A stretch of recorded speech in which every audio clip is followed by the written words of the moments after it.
Power creep, what many people consider the game equivalent to inflation in real life. In some countries, inflation might be more noticeable than in others, but typically inflation naturally happens in every country, even the most economically flourishing ones such as China and the United States. But in some video games, power creep is very noticeable. It's an occurrence that actually keeps the game alive as well as kill it at the same time. Just to remind everyone what power creep is a process in which new content slowly and/or gradually outstrips the potency or importance of previous alternatives to the point of obsolescence. To give you guys an example of power creep, think about it in the sense of weapons. If you played a video game with different weapons and the best weapon at the current time had, let's say, 100 attack damage, then a new weapon would come out that gave 120 attack damage. There would be almost no reason for you to use the 100 attack weapon because the 120 attack weapon gives 20 more attack, unless the 100 attack weapon had a special property like bonus damage to undead monsters or something. When a lot of people think about power creep, they usually look at it in a negative light, since inflation is naturally considered a bad thing, as you need more quantity of something to meet a certain standard. With that said, I do want to take this video to explain both sides of power creep and how it can actually be important for the survival of certain games. Just like real life inflation, power creep happens in every single game, but games that meet one or more of these points are affected by it much harder than others. The game is PvE centric. Even if there is PvP in the game, a good example of this would be MMORPGs. The game cannot change currently existing content. A good example of this would be trading card games, although yes, I'm aware companies may do reprints or erratas, but not on a global scale, and not very often. The game has a growth system. This applies to a large amount of games, but any game that allows you to level up characters, upgrade equipment, or learn and improve skills. Once again, a good example of this is MMORPGs. Those are conditional attributes, but in order for a game to be affected by power creep, it must be a continuous game. In other words, games that once released will stay the same way they are not affected because, well, it doesn't change. So games like Pokemon, while it may power creep in terms of the overall span of the series, such as like with every new generation, each respective game does not power creep in and of itself because it does not introduce any new content. Whatever is available at the time the game comes out, it's all you will get from the game forevermore. Having said all that, power creep is a concept that's not very well understood by the majority of the gaming community. A lot of players think power creep is simply when a game becomes too overpowered, like when 500 damage was a lot 10 years ago, and nowadays it's 5 billion damage, stuff like that. Yes, to a small extent that is what power creep is. When games get older, new content is released that's stronger than the content before it, and this happens repeatedly until we have that issue. But power creep also goes beyond that. Not only is there an inflation in the game's overall power, but there exists also an oversaturation of content to the point where the game becomes smothered by it. Usually when a game introduces new and stronger content such as tougher bosses, higher level equipment, new level caps and such, new areas or places to explore pop up. Sometimes it might be temporary, but other times it's a permanent lasting feature. And while new expansions or areas are nice for players who want to keep the fire of interest burning, it eventually leaves behind a lot of what I like to call dead areas. Since I'm the type of person who loves analogous explanations to make it easier for a person to relate, I'm going to make an example of looking at video games in terms of a burning fire. Let's say the fire serves as the player's interest in the game, and the firewood serves as the content in the video game. In order to keep the fire burning, you have to keep feeding it more firewood, and that keeps the fire alive and well. But as time progresses, the burnt firewood begins to leave behind charred remains, and eventually, more and more debris pile up to where it's hard to keep the fire alive because there's just so much burnt firewood around it even if you chuck in more logs. The fire may continue to burn, but it will burn out faster because all the used wood is around essentially choking out the fire. That same thing happens in games. After years and years of a game being out, so much content will have been released. New areas, new classes, new things that oversaturate the game and mitigate the significance of individual places, effectively causing even more content to need to be released to either stand out more or to keep players interested. It's a diminishing return uphill battle the longer and longer a game is alive for. Unfortunately, that's very often the case for most if not all video games, and while power creep can eventually kill a game's popularity, it's also what keeps it alive at the same time.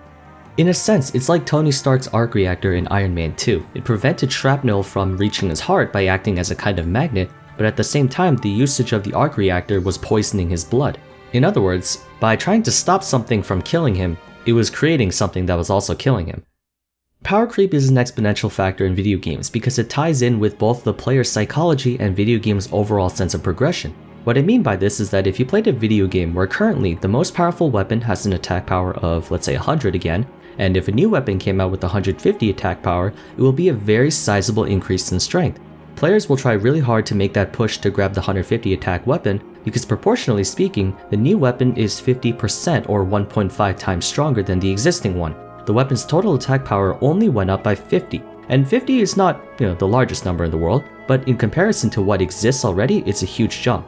But let's take it even further. Let's say the current weapon's best attack power is 10,000. If a new weapon came out with 10,050 attack, sure, it's stronger than the current one, but only by 50 attack. And since you're at the point where you would need big flat increases in numbers to incentivize players to make that push to upgrade it, you would need to release weapons that are proportionally stronger, like 15,000 attack.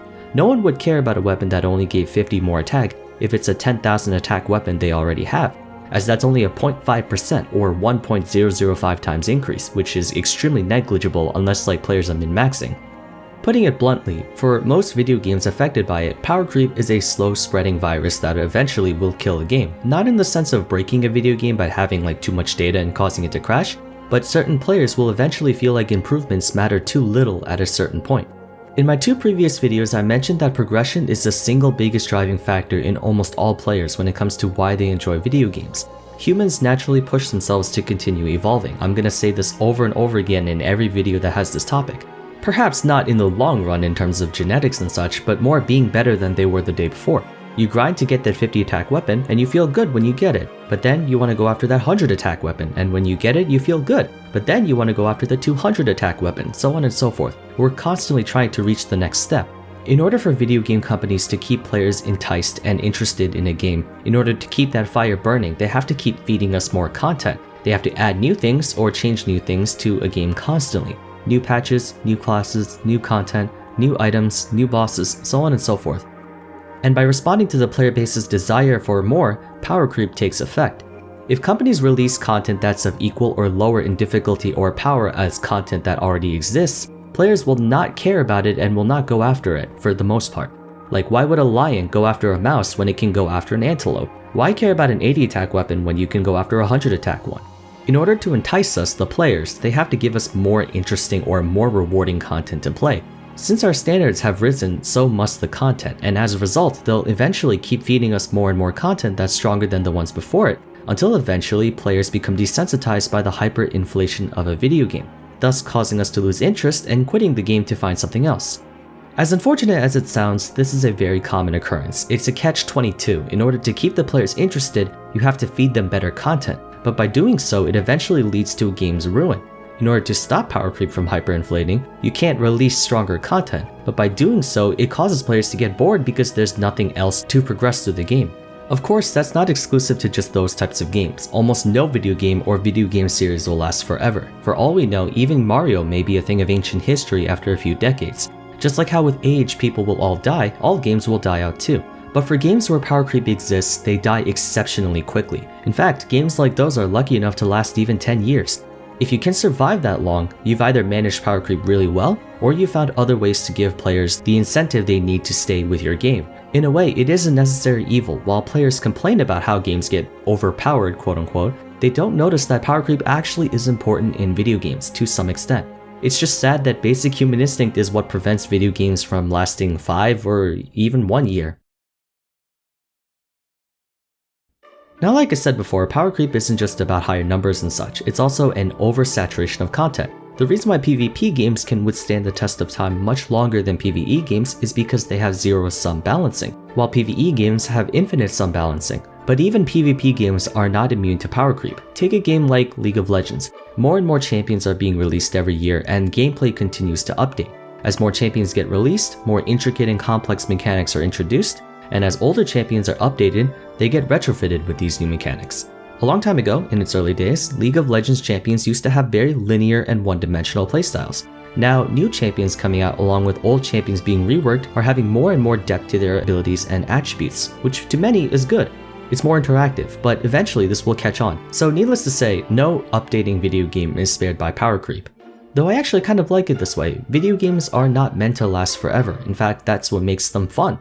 If something lasted forever, it would eventually lose significance because people will take it for granted. It's not going anywhere. It's also really fun to constantly improve, but eventually players will realize the futility of all of it. It's kind of depressing, but I guess also philosophical. As gamers, we try super hard to get to the next level and then realize once we get there, there's really nothing left to do. The best thing about constantly updating games is that you can watch the game grow as you do, and you can see how you progress through it. And then after 5-10 years of you playing that game and you look back on it, and then you get all nostalgic about how pure the game used to be when you first picked it up, I love having those kinds of memories. That's also one thing I find quite oxymoronic about games that constantly update. Patches add longevity to a game. People can continue playing a single game without getting bored of it, but eventually they get bored of it because it's the same game. All in all, I don't think power creep is exclusively good or bad, because it's not really something that's the game's fault. It's more on the side of how gamers are in nature. Mind you, there are some companies that don't really do a good job with the progression of power creep, but still. Even if you try different ways to cook it or try different ingredients, if you had chicken and rice every meal for the rest of your life, you'd get very bored of it very quickly. If we were to put it in a more positive light, the fact that games eventually die is a good thing, because that means game developers have to make sure they don't get complacent and keep trying to release new and innovative titles, while we players can explore and try out more and more games. I hope you guys got a little something out of this, and as always, please be sure to leave your thoughts on power creep in the comment section below. I'm gonna release another poll in the community tab after this video comes out, so you guys can choose the next video for me to work on. But for now, that's gonna be it. Thank you guys so much for watching, and I'll see you again soon in the next video. Take care.